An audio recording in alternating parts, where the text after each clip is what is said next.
O que você faria se encontrasse um registro esquecido pelo tempo?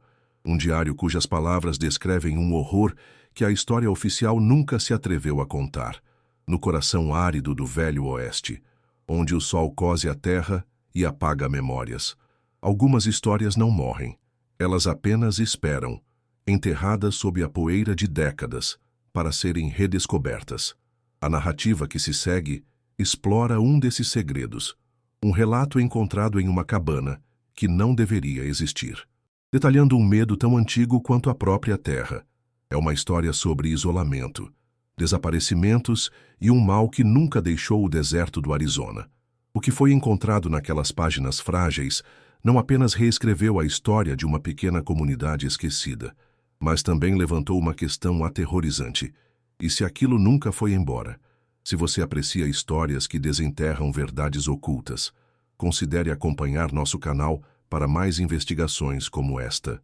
Pois o passado está sempre mais perto do que imaginamos. O calor do verão de 1874 foi brutal no território do Arizona. O sol era uma bigorna implacável, martelando a paisagem rachada até que o próprio ar parecesse vibrar.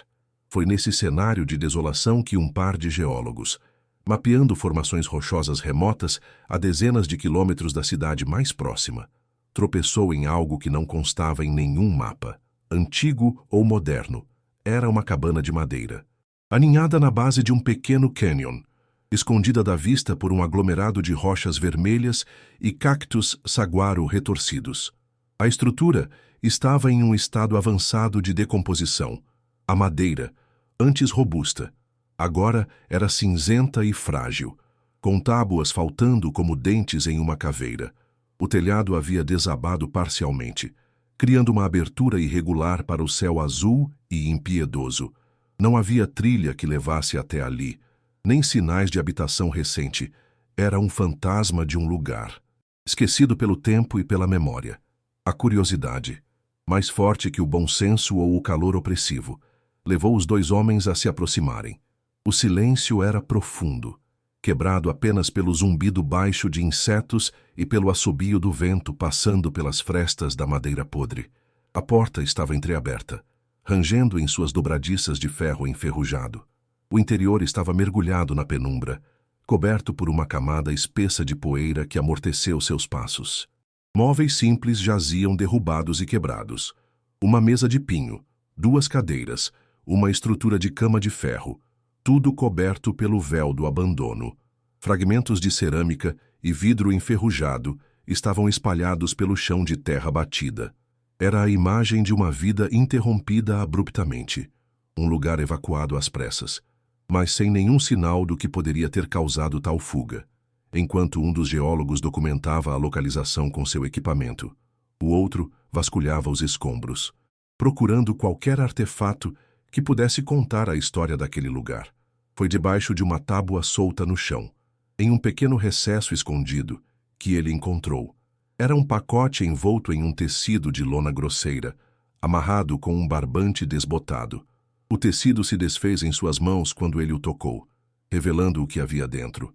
Era um diário de couro, pequeno e gasto.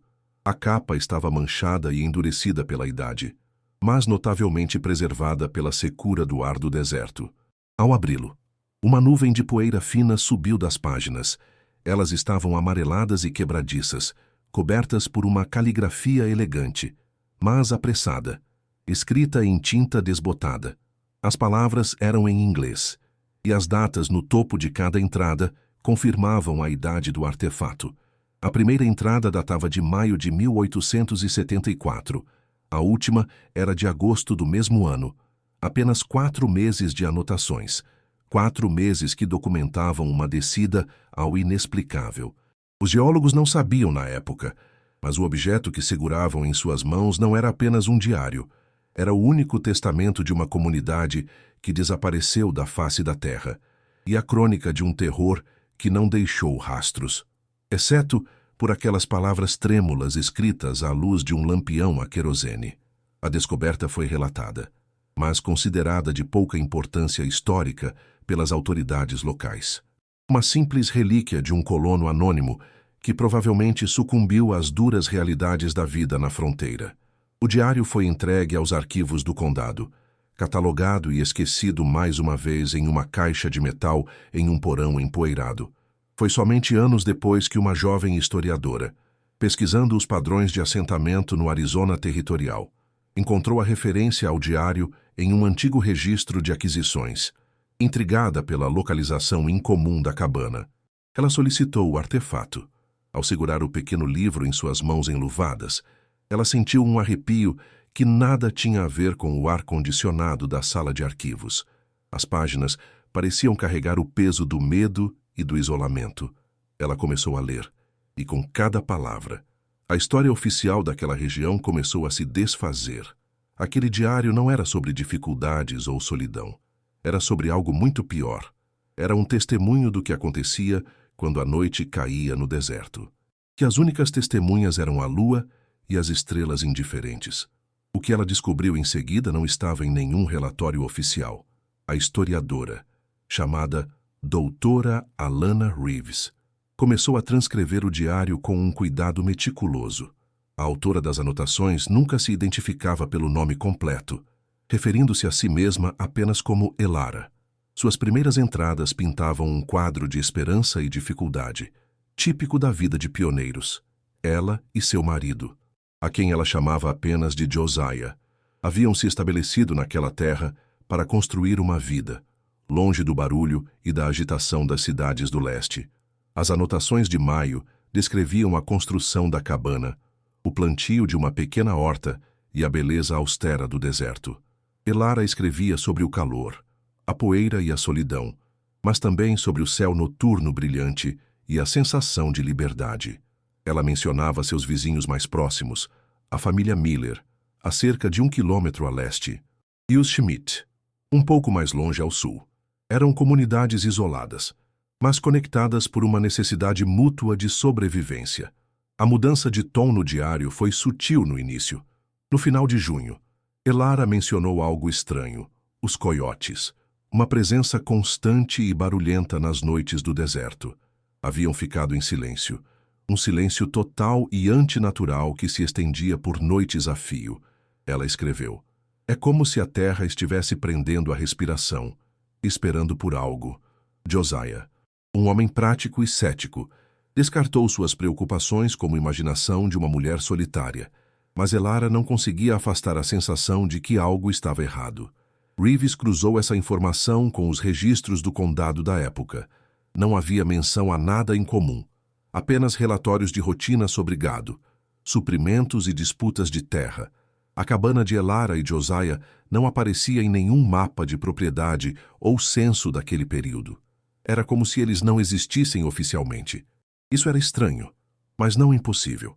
Muitos colonos viviam em terras não reclamadas, fora dos olhos da lei. A historiadora continuou sua pesquisa, mergulhando em jornais antigos e correspondências privadas da região. Ela encontrou uma carta de um pregador itinerante datada de julho de 1874, enviada a seu bispo. Na carta, o pregador descrevia uma inquietação espiritual entre os colonos daquela área remota. Ele mencionava famílias se tornando reclusas e desconfiadas, recusando-se a viajar para a cidade para obter suprimentos. Ele atribuía isso ao mal da solidão e à dureza da vida na fronteira. Mas uma frase se destacou para Reeves. O pregador escreveu: eles falam de coisas na noite, de visitantes que não são homens. Peço a Deus que proteja suas almas. A anotação do diário de Elara no início de julho ecoava o sentimento do pregador. Ela descreveu ruídos estranhos do lado de fora da cabana à noite. Não eram passos de animais, nem o barulho do vento. Eram sons suaves, quase como sussurros, vindos de todas as direções ao mesmo tempo. Josiah saiu com seu rifle várias vezes, mas nunca encontrou nada, nem mesmo um rastro. Ele começou a ficar irritado, sua paciência se esgotando com o que ele chamava de medos noturnos de sua esposa. A tensão em sua pequena casa de um cômodo era palpável nas palavras de Elara. Ela se sentia cada vez mais isolada, não apenas pela vastidão do deserto, mas também pela descrença de seu próprio marido. A primeira revelação perturbadora veio em meados de julho. O filho mais novo da família Miller, um menino de 6 anos chamado Thomas, desapareceu. Segundo o diário de Elara, a mãe do menino, Sarah Miller, veio até sua cabana em estado de pânico. Ela disse que Thomas estava brincando perto do leito seco do rio e simplesmente sumiu. A comunidade se uniu para procurar por ele. Homens a cavalo vasculharam o deserto por dias. Eles procuraram em cada fenda de rocha, em cada arbusto, mas não encontraram nenhum sinal do menino, nenhum rastro, nenhuma peça de roupa rasgada. Nada. Era como se ele tivesse se evaporado no ar quente do deserto. Reeves foi aos registros do xerife. Ela encontrou o relatório sobre o desaparecimento de Thomas Miller. O documento era curto e direto. O xerife concluiu que o menino provavelmente foi levado por um puma ou se perdeu e sucumbiu aos elementos. O caso foi encerrado, mas Elara, em seu diário, escreveu algo que não estava no relatório oficial. Na noite anterior ao desaparecimento de Thomas, ela ouviu os sussurros novamente, mas desta vez eles eram diferentes, mais claros, e entre os sons indistintos. Ela jurou ter ouvido uma palavra sendo repetida várias vezes. O nome do menino, Thomas, ela contou a Josiah. Mas ele a proibiu de mencionar isso a qualquer outra pessoa, temendo que a considerassem louca ou pior, de alguma forma responsável. Aquele foi o primeiro segredo que a Terra tomou. A primeira peça de um quebra-cabeça que estava apenas começando a se formar. A descoberta era apenas o começo de algo muito mais sombrio. A partir daquele ponto, as anotações no diário de Elara tornaram-se mais frequentes, mais urgentes. O medo que antes era uma correnteza subterrânea, agora transbordava para cada página. Ela começou a descrever as visitas. Eram figuras, ela escreveu, que apareciam na linha do horizonte ao entardecer. Silhuetas escuras e altas contra o céu vermelho sangue do pôr do sol. Elas ficavam paradas, observando a cabana à distância, por horas, antes de desaparecerem com a escuridão total. Josiah também as viu, embora se recusasse a falar sobre elas. Clara notou que ele começou a reforçar a porta e as janelas, colocando barras de madeira extras todas as noites. Seu ceticismo havia sido corroído pelo medo silencioso. Eles nunca falavam sobre isso, mas ambos sabiam que não estavam mais sozinhos. O que eles viram em seguida, no entanto, mudaria tudo. Uma noite, no final de julho, uma das figuras se aproximou. Ela parou a cerca de 100 metros da cabana, apenas um vulto na escuridão. Elara e Josiah observaram, imóveis. Através de uma pequena fresta na janela, a figura não se movia, apenas ficava ali. Então, eles ouviram uma voz. Era a voz de Sarah Miller, a mãe do menino desaparecido, chamando por ajuda. A voz soava desesperada, cheia de dor, implorando para que a deixassem entrar. Josiah pegou seu rifle, seu rosto uma máscara de conflito. Seu instinto era ajudar um vizinho em apuros. Mas algo estava errado. A voz de Sarah Miller vinha da direção da figura escura, mas a figura não tinha boca que se movesse, e a voz parecia vir de todos os lugares ao mesmo tempo. Era um truque, uma imitação cruel. Elara agarrou o braço de seu marido, implorando para que ele não abrisse a porta. Eles ficaram ali, tremendo no escuro, enquanto a voz de sua vizinha chorava e suplicava do lado de fora por quase uma hora, antes de finalmente silenciar. No dia seguinte, Josiah cavalgou até a fazenda dos Miller.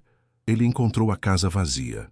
A porta da frente estava aberta, balançando com o vento. Havia um prato de comida meio comido na mesa, como se tivessem sido interrompidos no meio do jantar. A família Miller inteira havia desaparecido.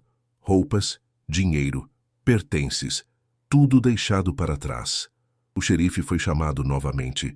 Seu relatório oficial afirmava que a família, abalada pela perda do filho, provavelmente decidiu abandonar a terra e seguir para o oeste, para a Califórnia, como tantos outros. A casa vazia era apenas mais uma cicatriz na paisagem, um lembrete da natureza transitória da vida na fronteira. Mas Reeves, lendo o diário de Elara, 100 anos depois, sabia a verdade. Os Miller não partiram. Eles foram levados. E o que quer que os tenha levado agora sabia imitar suas vozes. A historiadora sentiu um calafrio percorrer sua espinha. A história estava se tornando cada vez mais macabra. Ela mergulhou mais fundo nos arquivos, procurando por qualquer coisa que pudesse corroborar a história de Elara. Foi quando ela encontrou um pequeno diário de bordo, pertencente a um comerciante que viajava pela região naquela época.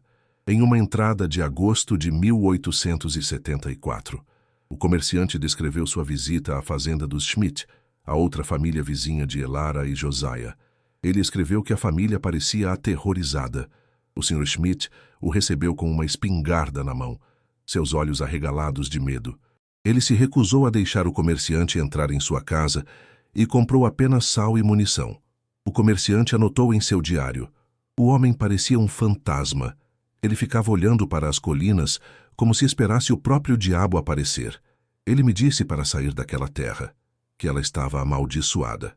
2 semanas depois da visita do comerciante, um grupo de caçadores encontrou a fazenda dos Schmidt completamente abandonada, em circunstâncias idênticas às dos Miller. As autoridades presumiram o mesmo. Mais uma família que desistiu. Mas havia um detalhe que ninguém ousava mencionar em voz alta.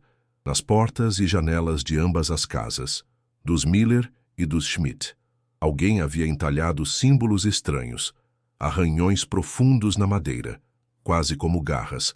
Os símbolos não pertenciam a nenhuma cultura conhecida. Eram padrões geométricos complexos e perturbadores. A menção desses símbolos nos relatórios do xerife era breve, descartada como vandalismo ou alguma superstição local. No entanto, havia algo ainda mais perturbador. Reeves encontrou uma conexão com o folclore local, lendas das tribos nativas americanas da região, como os Apache e os Pima. Elas falavam de skinwalkers ou trocadores de pele, seres malévolos que podiam assumir a forma de animais ou de outras pessoas. As lendas diziam que eles podiam imitar perfeitamente a voz de um ente querido para atrair suas vítimas para a escuridão. Eram ladrões de almas, entidades que deixavam para trás apenas o vazio e um silêncio assustador. As histórias eram consideradas apenas contos de fogueira, superstições para assustar crianças, mas ali, nas páginas do diário de Elara e nos relatórios empoeirados do xerife, a doutora Reeves via um padrão aterrorizante emergindo. A ficção e a realidade estavam se fundindo de uma forma horrível, e a história de Elara e Josiah estava longe de terminar. O diário de Elara entrou em sua fase final em agosto. As anotações se tornaram fragmentadas, as frases curtas, a caligrafia quase ilegível. O medo havia se tornado o único habitante de sua mente. Eles eram os últimos que restavam, cercados por um silêncio que era mais assustador do que qualquer grito. Josiah mal saía de casa. Ele passava os dias sentado perto da janela, seu rifle no colo, seus olhos fixos no horizonte vazio. Ele não falava mais, exceto para dar ordens curtas. Elara escreveu que o homem com quem ela se casou havia desaparecido, substituído por uma casca vazia movida pelo puro terror. As visitas noturnas se tornaram mais ousadas. As figuras não ficavam mais à distância. Elas se aproximavam da cabana, caminhando lentamente pelo perímetro, seus contornos mal visíveis na luz da lua. Os sussurros se transformaram em vozes, as vozes de seus vizinhos desaparecidos, os Miller, os Schmidt, todos eles, chamando Elara e Josiah pelos nomes, às vezes com súplicas, outras vezes com promessas, e às vezes com um tom de zombaria cruel. Uma noite, eles ouviram a voz do pequeno Thomas Miller, rindo do lado de fora da porta, uma risada infantil que se transformou em um som gutural e antinatural. Foi a noite em que Josiah quebrou. Ele se levantou, gritando para que o deixassem em paz, e disparou seu rifle através da porta de madeira. A resposta foi um silêncio absoluto. Quando o sol nasceu, eles abriram a porta. Não havia nada lá. Nenhum corpo, nenhum sangue.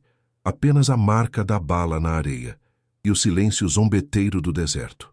A partir daquele dia, algo mudou em Josiah. O medo foi substituído por uma estranha resignação, uma calma perturbadora. Ele parou de vigiar a janela. Ele disse a Elara que eles não podiam mais viver daquela forma, escondidos e com medo. Ele disse que iria confrontar o que quer que estivesse lá fora. Elara implorou para que ele não fosse. Ela sabia que era uma sentença de morte. Mas a mente dele estava decidida. Ele a beijou na testa. Pegou seu rifle e saiu pela porta ao entardecer, sem olhar para trás. Elara observou da janela enquanto sua figura se afastava, tornando-se cada vez menor contra a vastidão vermelha, até que a escuridão o engoliu por completo. Ela passou a noite inteira acordada, ouvindo, esperando. O silêncio era total. Nem as vozes, nem os sussurros, apenas o som de seu próprio coração batendo descontroladamente. Pouco antes do amanhecer, ela ouviu passos do lado de fora, passos lentos e firmes. A maçaneta da porta girou e Josiah entrou. Ele estava ileso, seu rifle pendurado no ombro. Ele sorriu para ela, um sorriso amplo e tranquilizador. Ele disse que tudo estava acabado, que ele os havia afugentado, que eles estavam seguros agora. Elara sentiu uma onda de alívio tão intensa que quase desabou. Ela o abraçou, chorando em seu peito, mas enquanto o segurava, ela sentiu um frio. Um frio que não pertencia ao corpo de um homem vivo que acabara de atravessar o deserto quente. Esse foi o primeiro detalhe errado. Nos dias que se seguiram, a sensação de estranheza de Elara só aumentou. Josiah estava diferente. Ele era atencioso, falava com ela, ajudava nas tarefas, coisas que ele não fazia há meses. Mas era tudo uma performance, uma imitação. Seus olhos, antes cheios de vida e preocupação, estavam vazios, opacos. Ele comia sem gosto, dormia sem se mover. E ele nunca falava sobre o que aconteceu naquela noite no deserto. Quando ela perguntava, ele apenas sorria aquele sorriso vazio e mudava de assunto. Uma tarde, enquanto varria o chão, Elara derrubou um pequeno espelho de mão que sua mãe lhe dera. Ele caiu e se quebrou no chão. Quando ela se abaixou para pegar os cacos, ela viu o reflexo de Josiah de pé atrás dela, mas por uma fração de segundo, no vidro quebrado. O reflexo não era o dele, era algo alto, magro, com membros longos e contorcidos, e um rosto que era apenas uma mancha de sombra. Ela soltou um grito abafado e se virou, mas lá estava ele, Josiah, olhando para ela com uma expressão de curiosidade branda, perguntando o que estava errado. O terror tomou conta de Elara. Ela entendeu. A coisa que estava com ela na cabana não era seu marido. Era uma das criaturas, vestindo a pele dele. A revelação final e mais terrível a atingiu como um golpe físico. As criaturas não queriam matá-los. Elas queriam substituí-los. Elas esvaziavam as pessoas e tomavam seu lugar, vivendo suas vidas. Uma imitação perfeita que só podia ser percebida por aqueles que os conheciam intimamente. E agora, ela estava presa, trancada na cabana com uma daquelas coisas. Ela sabia que era a próxima. A última entrada do diário foi escrita com a mão trêmula. A tinta borrada pelas lágrimas ou pelo suor foi escrita às pressas, sob a luz fraca de uma vela. Enquanto a criatura que usava o rosto de seu marido dormia na cama a poucos metros de distância. A última frase que Elara escreveu, a última mensagem que ela deixou para o mundo, foi um sussurro de puro pavor que atravessou um século de silêncio. Ele está na porta. Não é o meu marido. Ele está sorrindo. Ele tem os olhos do meu marido. Mas não é o meu marido. Eles querem entrar. Eu posso ouvi-los sussurrando o meu no... A palavra termina ali. A pena arranhou o papel, deixando uma mancha de tinta irregular, como se a mão que a segurava tivesse sido interrompida de repente. Essa foi a última comunicação de Elara, o ponto final de sua história, e o começo de um mistério que perduraria por mais de 100 anos. A doutora Alana Reeves fechou a transcrição do diário, suas mãos tremendo levemente. A sala de arquivos silenciosa parecia subitamente opressiva, como se as sombras nos cantos contivessem segredos antigos e famintos. A história contada naquelas páginas era mais aterrorizante do que qualquer conto de fantasmas, porque parecia real. Era um relato em primeira mão de um tipo de mal que não tinha nome nos livros de história. Um mal que consumia pessoas de dentro para fora. A historiadora voltou aos registros do condado uma última vez, com uma nova perspectiva. Ela traçou as linhas do tempo, as datas dos desaparecimentos das famílias Miller e Schmidt e a data da última entrada de Elara. Todas ocorreram dentro de um período de 3 semanas, em agosto de 1874.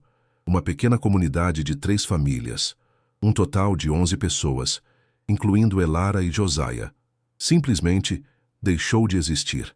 Nenhuma carta foi enviada a parentes no leste, nenhuma propriedade foi vendida, nenhuma palavra foi ouvida deles novamente. Eles foram apagados da história.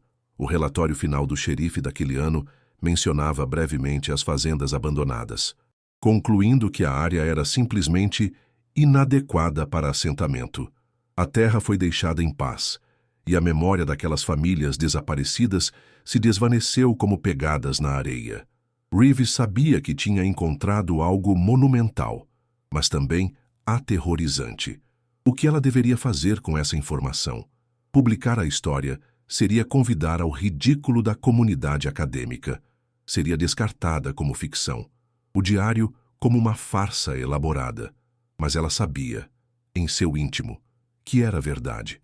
Os detalhes, o tom, o medo palpável que emanava de cada palavra de Elara não podiam ser falsificados. O clímax da investigação não foi uma descoberta barulhenta, mas uma compreensão silenciosa e horrível. A cabana não era apenas um lar abandonado, era uma cena de crime, a última fortaleza de uma mulher que testemunhou o impensável. A criatura que usava o corpo de Josiah finalmente conseguiu o que queria. Ela abriu a porta para as outras, e elas entraram, levando a última luz daquela pequena e esquecida comunidade. A história oficial diria que os pioneiros foram derrotados pela dureza do Velho Oeste, pelo calor, pela falta de água, pela solidão. Mas a verdade, escondida naquele diário empoeirado, era infinitamente mais macabra. Eles não foram derrotados pelo deserto, eles foram colhidos por ele. As consequências da descoberta da doutora Reeves foram silenciosas, mas profundas. Ela nunca publicou um artigo formal sobre o diário de Elara. Em vez disso, ela escreveu uma monografia interna, um documento detalhado que circulou discretamente entre um pequeno círculo de historiadores e folcloristas de confiança. A história era muito fantástica para o escrutínio público, mas perturbadora demais para ser ignorada. O diário original foi colocado sob custódia especial nos arquivos do Estado, classificado como um artefato sensível. A localização exata da cabana nunca foi divulgada, para protegê-la de caçadores de curiosidades e vândalos. Tornou-se outro segredo guardado pelo deserto. Alguns anos após sua pesquisa, Reeves patrocinou uma pequena expedição privada ao local, composta por ela mesma, um arqueólogo e um geólogo. Eles encontraram a cabana exatamente como os primeiros descobridores a haviam descrito. Um esqueleto de madeira resistindo ao tempo. Dentro, eles fizeram uma descoberta arrepiante, usando tecnologia de imagem avançada. Eles examinaram a porta de madeira e as molduras das janelas. Sob a camada de madeira envelhecida e desgastada, eles encontraram os símbolos, os mesmos padrões estranhos e geométricos mencionados nos antigos relatórios do xerife sobre as fazendas dos Miller e dos Schmidt. Eles estavam entalhados profundamente na madeira, mas haviam sido deliberadamente arranhados e obscurecidos, como se alguém tivesse tentado apagá-los. O arqueólogo da equipe, um especialista em culturas nativas americanas do Sudoeste, não reconheceu os símbolos, mas notou que eles tinham uma semelhança passageira com certos glifos de advertência encontrados em locais considerados tabu ou perigosos por várias tribos. Eram sinais que significavam lugar de coisas que não deveriam ser ou não entre. A implicação era clara. Alguém, talvez Josiah, em seus últimos dias de lucidez, ou talvez até mesmo Elara, tentou criar uma barreira, uma proteção contra o que quer que estivesse do lado de fora. Uma proteção que, no final, falhou. O geólogo também fez uma descoberta peculiar. A área imediata ao redor da cabana exibia anomalias magnéticas sutis, flutuações no campo magnético da Terra que não correspondiam à geologia circundante. Ele não tinha uma explicação científica para isso, descrevendo-o simplesmente como uma estranheza geofísica. O mistério da cabana e de seus habitantes desaparecidos permanece oficialmente não resolvido. É uma nota de rodapé nos anais da história do Arizona. Uma das muitas histórias de pioneiros que desapareceram sem deixar vestígios. Mas para aqueles que leram as palavras de Elara, a história é um aviso, um lembrete de que há lugares no mundo onde o véu entre o conhecido e o desconhecido é fino, onde o silêncio do deserto esconde mais do que apenas areia e rocha.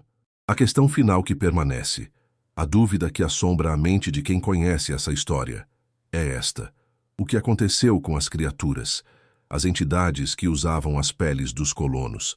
Elas simplesmente desapareceram quando não havia mais ninguém para caçar. Ou elas aprenderam a ser melhores em suas imitações, mais perfeitas em sua camuflagem.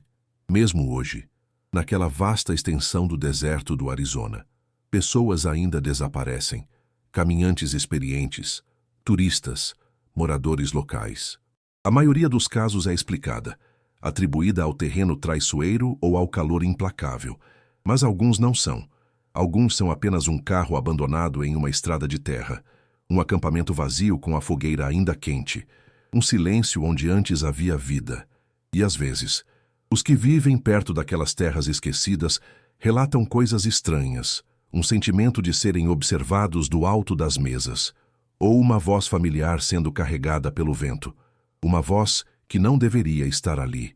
Talvez o diário de Elara não seja apenas um registro do passado, mas um testemunho de um horror que nunca foi embora, um mal que simplesmente espera, pacientemente, na escuridão entre as estrelas, por novos visitantes em sua terra solitária